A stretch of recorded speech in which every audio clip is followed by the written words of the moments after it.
What's going on, everybody? Welcome back to my channel, The Haunted Beard. Thank you once again for joining me. My name is Jake. Today, I want to talk about a newly released film called The Righteous. Now, The Righteous is a horror mystery thriller that tells the story of a burdened man who feels the wrath of a vengeful God after he and his wife are visited by a mysterious stranger.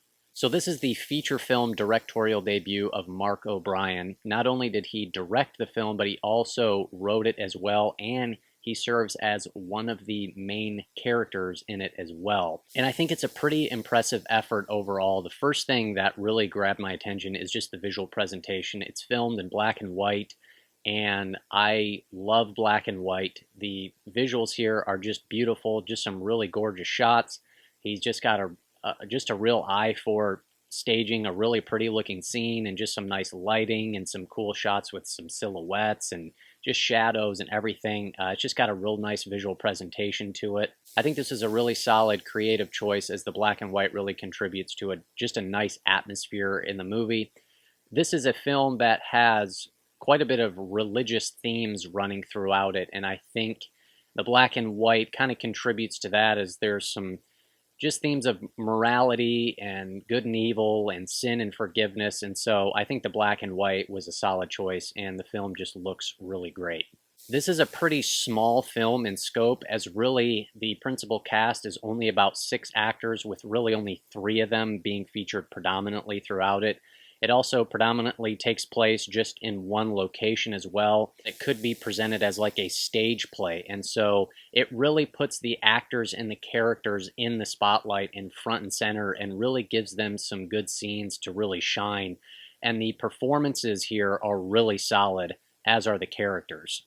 There's a particular scene earlier on in the movie where a neighbor comes and visits our 2 main characters, their husband and wife, and the film just kind of lingers and holds on this sort of awkward, uncomfortable situation. And just the dialogue comes through, and the performances really come through. As you can tell, people feel uncomfortable, and the film isn't afraid to show that and just kind of linger on it and hold it, where other films might cut and edit around it and everything. And it was a sequence that really stuck out for me. And so I think there's just some really solid writing and acting in this film. And this is really a character-driven film, first and foremost, and I think in a lot of ways it's really a character study of our lead, of Frederick. There's a handful of sequences that are not necessarily concerned about moving the story or progressing the story forward, but more interested in giving us more depth and insight into who the characters are. And so because of that, and this isn't necessarily a negative, but more of just an observation, but because of that, the film can take on a bit of a slower pace in certain parts. And while this film is focused first and foremost on the characters, it still does have an interesting and compelling story.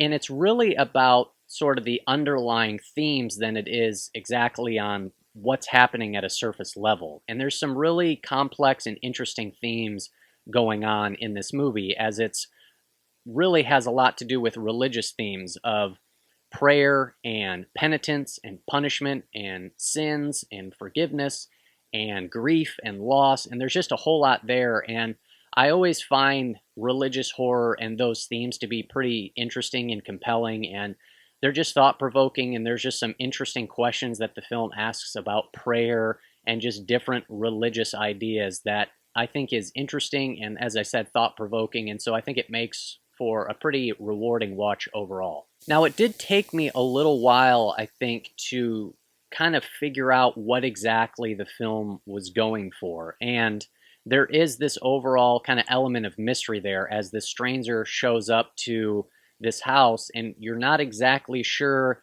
why he's there and what he's doing, what his motivations are. And so most of the film just kind of has a little bit of an eerie and unsettling vibe to it, as well as, again, there's a lot of just conversations between characters, and some of the things that they talk about are just a little off-putting and unsettling. And so there's just kind of a nice mysterious element to it as well.